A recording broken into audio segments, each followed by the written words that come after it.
Committee सदस्य इनका पगड़ी बनाकर स्वागत करें।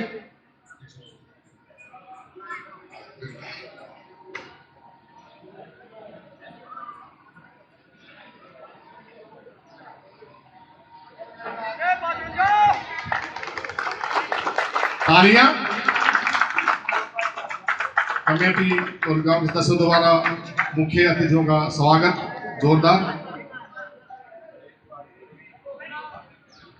अब मैं गुजारिश करूंगा बारी बारी से पहले विजय बुरथला जी से 2 शब्द कहें, उसके बाद सुरेश जी। प्रोग्राम चालू रहेगा 6 बजे तक, बैठे रहे शांति से सुने। विजय बुरथला जी 2 शब्द मंदिर के बारे में, अपने बारे में। सबसे पहले तो गोठड़ा गांव की इस पावन और वीर भूमि को नमन करता हूं।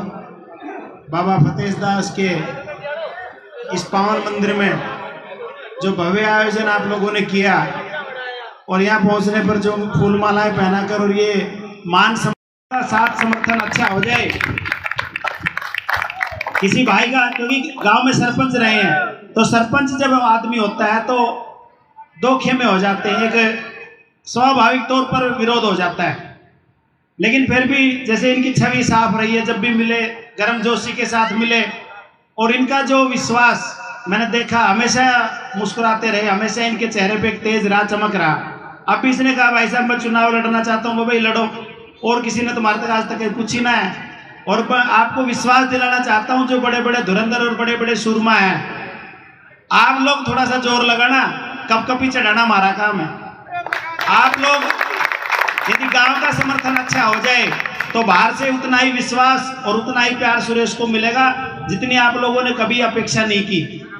आज तक आप लोगों ने वोट दी है, सही कह रहा हूँ गलत कह रहा हूँ भाई? आपके गांव से कोई उम्मीदवार नहीं हुआ तो दूसरों को आपने वोट दी है ना। तो एक बार मेरी आप लोगों से गुजारिश है कि एक बार आप भी हाथ जोड़ लो, भाई हमने सदा थारी वोट दी है, एक बार थम मारी दे दो, या हमने सदा देनी है, लेने का भी तुम्हारा हक है। जिस मान सम्मान के साथ आप लोगों ने और साथियों का मान सम्मान बढ़ाया और लोगों को मौका दिया, तो एक बार आपके गांव के, आपके समाज के, आपके भाई की बात है तो इसके साथ जुड़ो। कोई छोटी मोटी बात हो, देखो गांव की बात गांव में सुलझ जाओ, घनी बढ़िया रह करें। कोई छोटे मोटे आपसी विरोध हो, कोई मतभेद हो, उन सबको भुला के एकजुटता के साथ आपके भाई को आप आशीर्वाद दो। बाहर की कमान हम संभालेंगे, आप लोग भी मिलजुल के लड़ाई लड़ेंगे, तो मुझे नहीं लगता कि भाई हम किसी मायने में पीछे रहेंगे। और बाबा ये फतेह दास की पावन भूमि पे आए हैं, बाबा का भी आशीर्वाद और आप लोगों का आशीर्वाद मिलेगा तो 1 और 1 11 हो जाएंगे। एक बार पुनः आप सभी ने जो यहाँ मान सम्मान दिया, जो इज्जत बख्शी, उसके लिए दिल की गहराइयों से आपका आभार व्यक्त करता हूँ।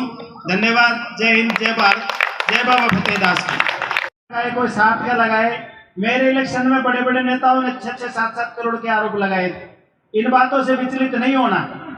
और रही बात, जहां कोई अच्छा काम कर रहा हो तो समाज के साथ खड़ा होना चाहिए, चाहे वो किसी जाति विशेष से हो, किसी समाज विशेष से हो। और कोई बुरा काम कर रहा हो तो चाहे घर का खुद का बेटा क्यों ना, उसका विरोध होना चाहिए। मेरी बात से सहमत हो कि नहीं हो? आप लोग एक बात का विशेष ध्यान रखें, आरोप प्रत्यारोप लगेंगे, मेरे पे भी बहुत सारे दबाव अभी से बनाने शुरू कर दिए, लेकिन मैं आपको विश्वास दिलाना चाहता हूं कि हम आपकी सेवा के लिए हैं। राजनीति में आने का कोई तात्पर्य नहीं है, किसी का कोई पैसे कमाने का होता है, किसी का नाम कमाने का होता है। नाम तो आप लोगों के आशीर्वाद से, आपके भाई का, आपके बेटे का घना ही हो रहा है, यहाँ नहीं, अड़ोस पड़ोस के राज्यों में भी हो रखा है। लेकिन हमारे पास, जैसे सुरेश भाई ने कहा, एक पद नहीं है, पद की एक गरिमा होती है। प्रशासनिक पद जब आपके पास होगा, कलम की पावर आपके पास होगी, तो आपको पता लगेगा भाई कौन आदमी काम करने वाला है, कौन कर्मशील है। उन नेताओं से सावधान रहो। बड़े बुजुर्ग बैठे हैं, माताएं बहनें, नौजवान साथी हैं, कि जो केवल इसी समय पे आप लोगों को आके याद करते हैं।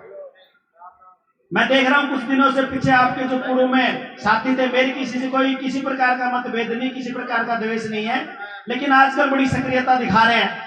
भाई 4 साल तक कहाँ थे आप लोग? 5 साल तक कहाँ थे? आप ये सवाल उनसे पूछो, आपका हक है। आप वोट देते हो तो सवाल पूछने का हक भी आपका, ये मेरा तो नहीं है। गलत तो नहीं कर रहा हूँ? तो आप लोग ऐसे साथी को, ऐसे भाइयों को आगे लाओ जो आप लोगों की आवाज सुन सके, आप लोगों की बात सुन सके, और गरीब की, मजदूर की, मजबूर की जो इस मुख्य धारा से छुटा हुआ है उसकी बात सुन सके, ऐसे साथियों को लेके आगे आप मजबूत करें। निसंदेह सुरेश भाई आपकी ताकत बढ़ेंगे। और मैं आपको एक बार फिर विश्वास दिलाना चाहता हूं कि मैं और मेरी पूरी टीम भाई के साथ तन से, मन से, धन से रहेंगे। कोई जाति पाति की बात नहीं है।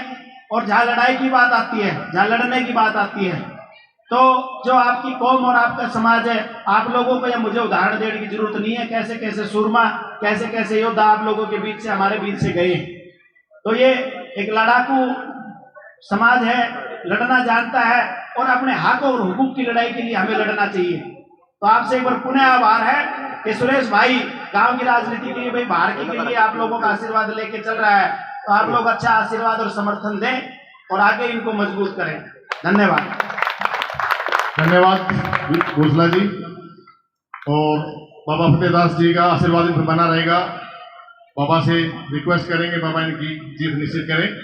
और सुरेश जी ने इस प्रांगण में जो भजन पार्टी का जो खर्चा था 24,000 रुपए का, वो अभी दे दिया इन्होंने। 24,000 रुपए इन्होंने दान कर दिया है मंदिर के नाम से। तालियां भाई। जो भी भजन पार्टी का खर्चा था वो सुरेश जी ने दे दिया है। किश्ती उतारी है समंदर में दोस्तों, लहरों से टकराने के लिए। अब भरोसा आपका है दोस्तों, इसमें कफन लगा हुआ तिरंगा लहराने के लिए। बहुत बहुत धन्यवाद। धन्यवाद। अब 1 मिनट बोलूंगा। देवेंद्र जी की टीम और नसीब जी की टीम सर तैयार है, तो ग्राउंड में